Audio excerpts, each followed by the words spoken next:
Hey everybody, it's Wednesday morning and time once again for Ask Chuck Dixon, episode 63. Oh my goodness. Hey, if you have a question for me about what I do for a living, and what I do for a living is I write comic books, you can contact me at brunobookstore@gmail.com. Yeah, it's a sneaky way of getting you on my email list. I'm going to admit that. I'll confess that right now. Mea culpa. But it's also the most direct way to contact me. Now, you can ask questions in the comment section right below this video, but I might miss that. I might miss that. You can ask me questions on Facebook. I might miss it there. But one place I'll never miss your questions is at brunobookstore@gmail.com because I check it at least once a day, most often a lot more times than once a day. So get those questions in there. I really appreciate them, every single one. And let's get to the first question this week. J. Conrad Matthews. Do you have a mainline accent? J. Conrad Matthews. Uh, that's a great name. I don't know if you ever answered this. What species are the skinnies in Cannibal Gold? Cannibal Gold, for those of you who don't know, is the first novel in my Bad Times series. It's a series of novels I wrote. There's 6 of them so far, and they concern a group of former Army Rangers who get involved in a time travel experiment, and they wind up going all over the place: ancient Rome, prehistoric Nevada, um, Roman Judea, China during the Taiping Rebellion, and often they travel to alternate history versions of our past. Uh, and it's a pretty wild series. It's a big shoot 'em up. It's my toy soldier fantasy series. And in both Cannibal Gold and the fourth book, Hell Dorado, in which the team returns to prehistoric Nevada, they run into a pretty vicious species of cannibalistic proto-humans. And I don't really specify except to say this is a failed uh, human species that went extinct, a human species that previously was unknown on the North American continent until our team runs into them. And you know, there were lots of different almost human species on this planet before the Neanderthal, before the Cro-Magnon, before us. And we, it would be wrong to say that the empirical evidence proves that we've discovered all of them, because I mean we haven't dug up the whole planet looking for the remains of almost humans. So I thought, why couldn't there have been a proto-human species on the North American continent that hasn't been discovered yet? I mean, archaeologists and anthropologists are still arguing over, you know, when humans arrived on this continent and from where. And we have general ideas of where they're from because of genetic research. But there were several different sources of humans, some from Polynesian islands, some from Central Asia. So, the history of the world, and for a large part, the history of the North American continent are a mystery. Now, when I was a kid, I saw a documentary on television, and it really made an enormous impression on me. And it was about prehistory. It was about the history of the world before the written language. And the presenter of the show, he used a terrific visual aid to basically set up what they were going to talk about for an hour. He was out on the Bonneville Salt Flats, and he was standing there alone with his microphone, his camera crew, and he pointed to the mountains behind him. He said, "These mountains behind me are, however many miles away, 20 miles, 50 miles away. These mountains in the distance." And between him and the mountains was nothing. And he said that let's imagine that where I'm standing is today. And those mountains in the background represent the first appearance of man on Earth. And he goes, I'm going to walk back toward those mountains and I'm going to stop at the beginning of recorded history. He took one step toward the mountains. And that, I was a kid, I was maybe 9, 10 years old, and it blew my mind. I was like, oh my gosh, there's all of these hundreds of thousands of years of human history that we know nothing about. And you know, as a kid, my imagination just started flying. Like, I mean, anything could have happened in that time period. And this is the same sort of scenario that Robert E. Howard visits. I mean, Robert E. Howard created an entire civilized world that vanished before the last ice age. You know, so you know, a lot of times it's just in my mind. It would populate these empty years, this unknown period with whatever I wanted, and that's a lot of what Bad Times is about. And the other thing is, it pointed out to me the hubris of a lot of scientists, not all scientists, not all historians, but some, to say that, you know, I found the earliest example of this, or I found, yeah, your find is early, but that doesn't mean it's the first example of that. Um, you know, to say there were no proto-humans on the North American continent, we don't know that because we simply haven't looked everywhere. So, anyway, long answer, but I wanted to share that thing about you know, what I saw when I was a kid, and you know, basically how that sparked my imagination, and ended up many years later with the Bad Time series. Next question: If Samuel Yall, if given the chance, which one of the Robins or any of the Bat family would you have take up the mantle of Batman after Bruce Wayne ultimately dies in the future? For me, it would be Tim due to his detective skills and his analytical mind. Well, for me, it would be Dick Grayson. I mean, because Dick's a natural. He's a natural in a way that the rest of the Batman family aren't. He's a natural athlete, I should say. You know, Bruce Wayne had to make himself into Bruce Wayne. Tim Drake and any other Robin that came along had to create themselves. They had to train and all the rest of it. Dick Grayson came to the job as, you know, an acrobat from a family of acrobats, from a family of athletes. And you know, Dick Grayson is smart. He was mentored by Batman. You know, I know all the other Robins were, but Dick was the first, and he was there during, you know, rough times for both he and Bruce Wayne. And I think he'd be the guy to step in. He would see it as his responsibility because Dick Grayson is a lifer. Tim Drake, on the other hand, to my mind, I wrote a lot of Tim Drake. And when you write these characters, you kind of have to think of stuff that you're never going to put down on the paper. You know, you're never going to inform the reader of where you're coming from with the character entirely.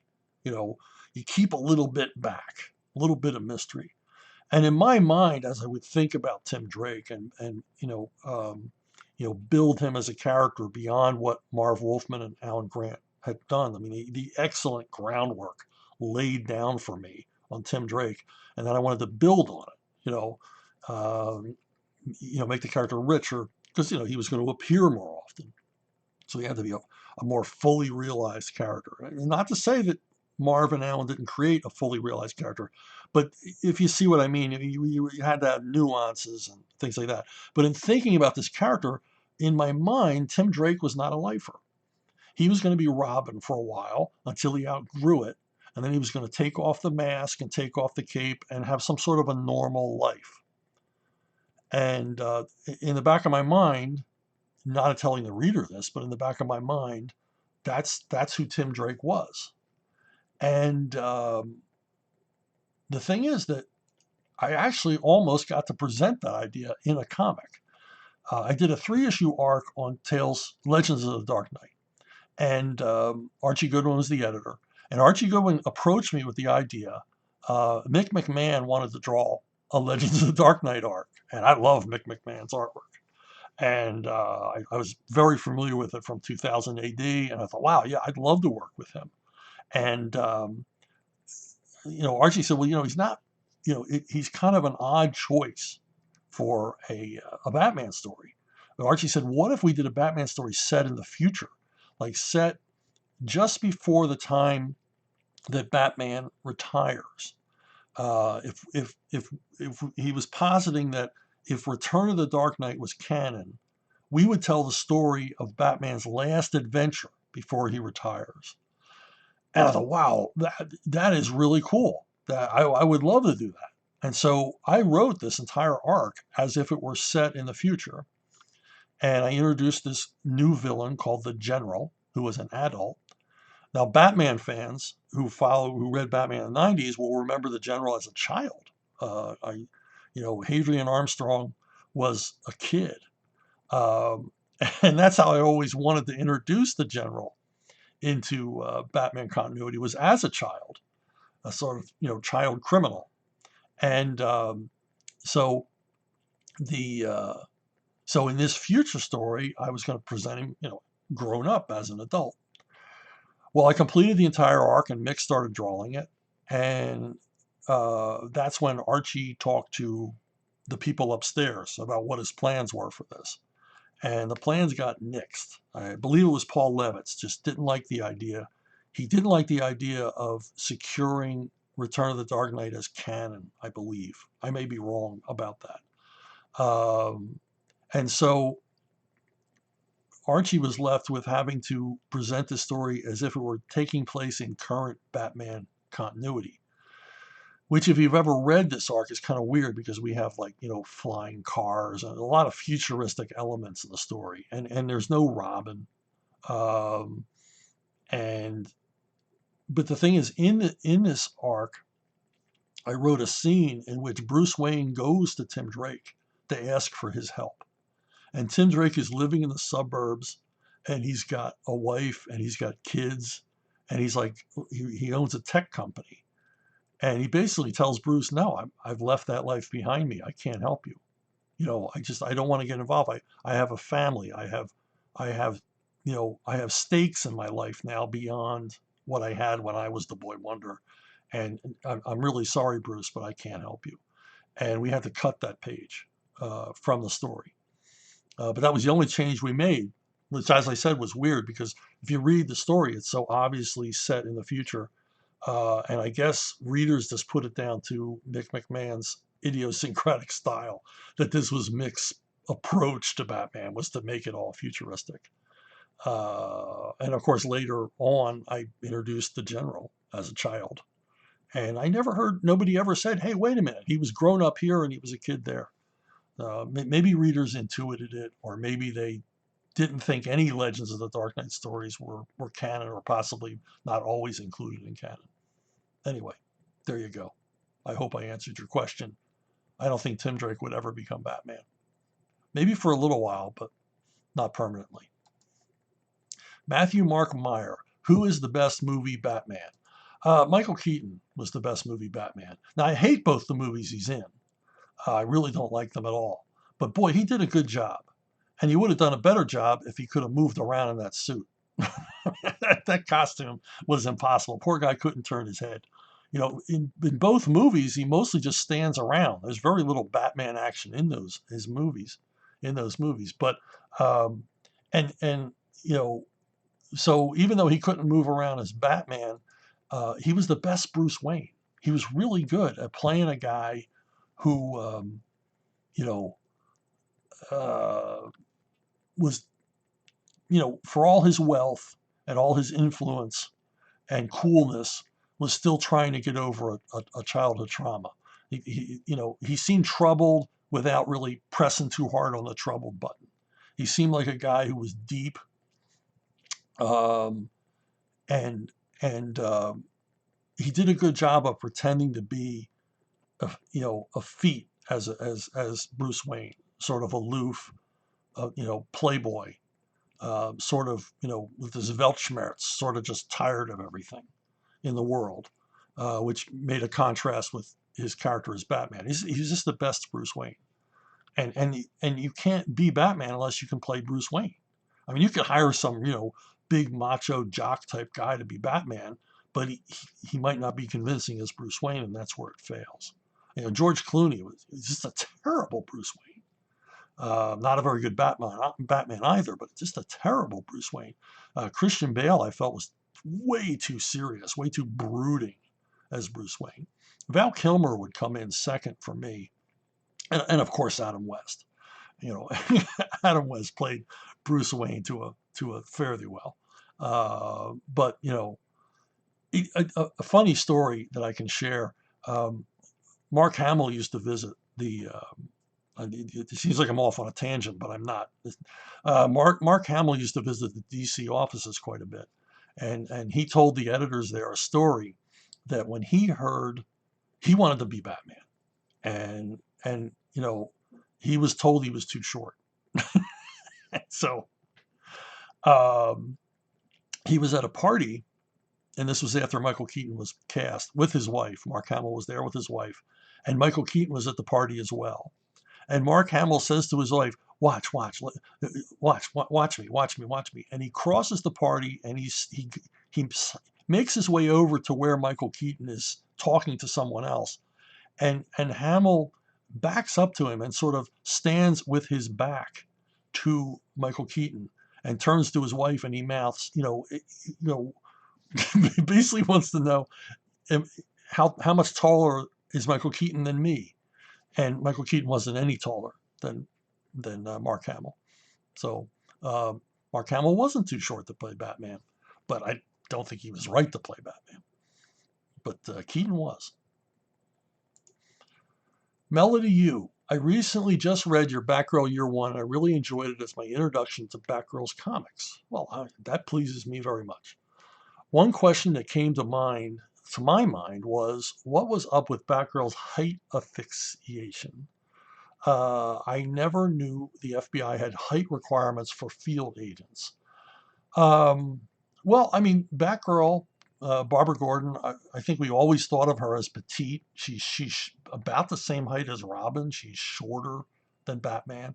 The television show sort of established this. The comic, which was the comic first featuring Batgirl and TV show, come out almost simultaneously. And in the comic, she's shorter than Batman, and I think that's always been the thing. She's not a big girl. She's not a large girl. She's petite. She's a little peanut girl, and and I think everybody was fine with that. And so I, kind of wanted to address. She wanted to go into law enforcement, quite clearly, uh, and her dad was never going to let her be a cop, but could she be an FBI agent? And I thought, well, there's got to be a reason why she couldn't get in the FBI. She's certainly smart enough. She's capable enough. She was educated enough to, although she had not been to law school, which is, today a requirement, practically a requirement for the FBI that you have been to law school, and has been for quite a while, I believe. But you know, so I had to have a reason why she couldn't be an FBI agent, and I thought, well, the height, she's too short. I figure that Batgirl's around 5'4", 5'5", and in you know, since you asked the question, I decided to look it up, and it turns out I was wrong. At the time that she would have been becoming Batgirl in our continuity, there was no longer a height requirement for the FBI. The original height requirement to be a special agent in the FBI, you had to be 5'7". And that was done away with in 1975. So there was no minimum height requirement at the time that Barbara Gordon would have applied for the FBI, except that it's a comic book. And maybe in the Batman universe, the height requirement continued. The one thing I wanted to avoid, the reason why I went for a height requirement, was I wanted to avoid the idea that they wouldn't allow a woman, because that gets kind of tired. I mean, obviously the FBI would hire you if you're a woman. I mean, I assume that our story was set late 80s because it's the beginning of Batgirl in our continuity. And certainly by the time of the late 80s, the FBI was hiring women who were capable, who met the requirements. Today, I think it's all out the window. I don't think the FBI has any requirements at all. I don't know what criteria they use to choose agents because they seem to be, I don't know, they don't seem to be the FBI I remember when I was a kid. And anyway, so yeah, you don't have to be tall to be an FBI agent. Even Jodie Foster could be an FBI agent in real life. So, and I think she's about 3 feet tall. Ross Aitken, when you are writing a comic, especially in a longer format, do you have a rule of thumb as to how often the especially supporting character's name should be pointed out as the story unfolds? In other words, how often should the character's name be mentioned in word balloons and captions? Well, I recently wrote I'm writing a new superhero ensemble group, and so here's a page from the script, and I'm literally introducing the characters for the first time, and so that they are informing the reader of their own names by calling each other by name. This is something that they taught us when I was coming into comics. To have the character referred to by name occasionally in the story. You don't have J. Jonah Jameson and Peter Parker in a conversation where they don't refer to each other by name at least once. And there's a reason for that. But of course, there's an art and a science to writing, name references in dialogue. It has to be it has to be seem natural, because, when, and I don't mean realistic, I mean natural. Because, when you're talking to your friends, you're not constantly referring to them by name. Because they know their name, and you know their name, and they know you know their name, so you don't have to keep saying, Jerry the other day. So you don't do that, in real life, but in comics you have to. And I think rule of thumb is you got to have the character referred to by name at least once in the story. And as you bring in or reintroduce characters, if you're going to have Foggy Nelson show up at the law offices, somebody's got to call him Foggy, or at least Mr. Nelson in the opening scene, so that, readers maybe who've never read the comic book before become informed of who this character is, or even regular readers reminded of his name. Or perhaps there was a change in artists and Foggy looks a little different than he did last issue. Well, referring to him by name solidifies that. And there's a lot of ways to do that. I mean, I used the J. Jonah Jameson Peter Parker thing because, Jameson would use Peter Parker's name all the time when he was, yelling at him and humiliating him. So, yeah, I think, it's important. It's just one of those things you have to do. It's part of the mechanics of writing a mainstream comic is to, make sure everything's clear to the reader. Clarity is part of the craft. Comics shouldn't be hard to read, is what I'm getting at. Graham Small, during the 90s on your big Batman run, what was your relationship like with the other writers on the other Batman books? Alan Grant, Doug Mensch, John Wagner, Peter Milligan, Greg Rucka, etc. Were you forced to interact with them? Forced. Was contact limited? Was the experience good? Did you become friends with any of them? Do you keep in touch with any other writers from that era? Yeah, I mean, writers writers generally don't have a lot of writer friends, not in comics anyway. Competition's too fierce. So I never became like friends with a lot of writers. And because writers don't often work together, I've collaborated with writers, Bo Smith, Scott Beatty, and they are friends, okay, which is why we were able to collaborate. But for the most part, writers are a cowardly and suspicious lot. And I include myself. You're very jealous of your ideas. You guard your ideas jealously. Um, in a situation where you're all working on the same character, the same franchise, you want to make sure you get your credits. Um, but the thing is, I mean, I mean, of the list that you listed, John Wagner I never worked with because John Wagner was gone from the Batman books long before I showed up. I would have loved to have met and worked with John Wagner. I think the guy's a genius. I mean, I love his work, you know, by himself and with Alan Grant on the 2000 AD titles. And Peter Milligan, I was hired to replace Peter Milligan, so I never even met Peter Milligan. You know, I was brought in, you know, basically Denny was frustrated, and I think Peter was frustrated as well, that Peter wasn't really into writing heroes, stories about heroes. And I think Denny realized that after a while, and they decided they needed someone new. And I was the guy, you know, lucky me, seriously. So, but Alan and Doug I worked with quite closely because we would all be at summits together, the Bat Summits. You literally lived together for, you know, 2 to 3 to 4 days, with, you know, with each other as company, along with the editors, sometimes the artists and associate editors. We'd be this little commune closeted in some remote, you know, hotel resort somewhere. And so, you know, we all played well with each other. You know, we were guys that knew how to meet our deadlines, um, and we were all interested in doing the best work. But you know, there was kind of a friendly rivalry. I think more between Doug and I than with Alan. Alan was just like the easy. He was an easygoing guy. He just wanted. He had his little patch to work on, and that's what he cared about. And he didn't care about being the star of the show or center of attention or any of that stuff. And so there was, you know, but between Doug and I think there was a little bit of a rivalry, but not so much because we all had to cooperate to tell this enormous Nightfall story, and we just all had to get along. Um, and if you couldn't get along, you couldn't be part of the group because Denny wasn't going to put up with that. He didn't want, you know, us you know, shooting each other inside the tent. So and we were on very different kinds of books. I mean, the you know, Doug's approach was the more gothic, almost horror, almost supernatural, you know, more mood piece kind of stories.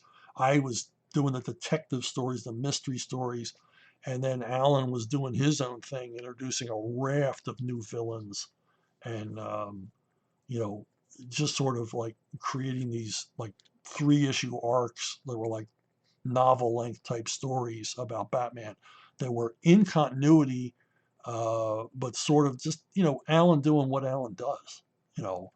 And so everybody was happy. We all had our own task. We all had our own book and our own individual feel. So all of that was cool. Um, when Denny left, when you know, Doug Allen and I were all fired from our core Batman books, that, you know, they sort of broke up the band, and you know, brought in some new guys, and I didn't have that much association with them, uh, from the time Denny retired to the time I went to CrossGen. We did one summit together, uh, you know, and you know, but our editor, our group editor, was kind of indifferent, not that engaged. So I don't know. It wasn't as pleasant an experience as it was before. I'm not going to blame the other writers, but there was one writer that was hired, and um, Denny interviewed him with one of the associate editors. Uh, and when the meeting was over and the writer was hired, the other associate editors approached the associate editor who was at the meeting and said, "What's he like? What's he like?" And this associate editor said, "This guy and Chuck are going to mix like fire and gasoline." And we pretty much did. The last summit got a little ugly. Uh, you know, so I did have my differences with that writer, but who shall not be named. You can all make educated guesses. So, but to tell you how, like, basically on the same page, Doug and Alan and I were, um, at one of the Bat Summits, we were talking about when Bane enters Wayne Manor. He comes to the Wayne Manor, beats the daylights out of Alfred, and he's waiting for Batman when Batman comes up into the mansion. And we were talking about that, and one of the associate editors was at the whiteboard writing down everything, making pie charts and all the stuff of what we had to write, keeping everything we were saying organized. And the associate editor said something about the location of the grandfather clock in the mansion. And it was Doug and Alan and I all spoke up simultaneously and said, no, the kitchen would be to the left of the hallway where the clock is. Now, there had never been a layout of Wayne Manor done.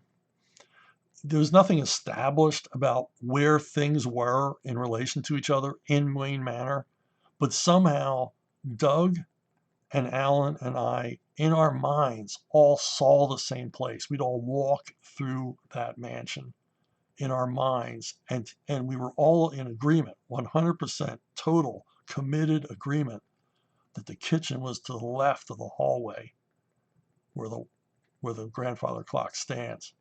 And the weirdest thing is that Denny is over the other side of the room nodding. I mean, that's weird.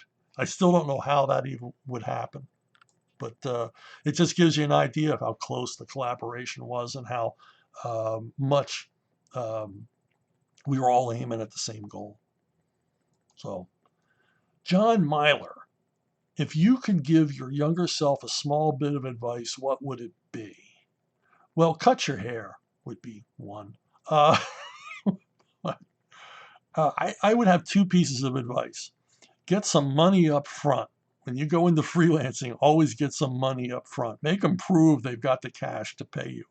Can't tell you how many jobs I did, and it turned out, well, we can't pay you, or we're going to pay you in a year, or whatever, or not at all. We're just going to vanish into the night with your story. The other piece of advice I would give, and I gave this one to my sons, is never date and certainly never marry a girl who hates her parents. So there you go. My sage advice. Hey, I mentioned a few videos ago the two Civil War books, Civil War comic books. Actually, they're graphic novels that Gary Quapis and I did a number of years ago, and how I just might have a few thousand copies in storage. And a lot of you contacted me and were interested, and you now have them in your hands, and hopefully are enjoying them. Uh, but I want to let you know there's still a few left hanging around. So if you're interested in both volumes of the Civil War comics that Gary Quapis and I worked on, you can contact me at brunobookstore@gmail.com, and I'll tell you how you can order them and get them in your hot little hands. And I'll even sign them, and I'll throw in a couple of extra goodies just because you are an Ask Chuck Dixon subscriber. I hope you're a subscriber. If you haven't, please subscribe. It sure helps me out.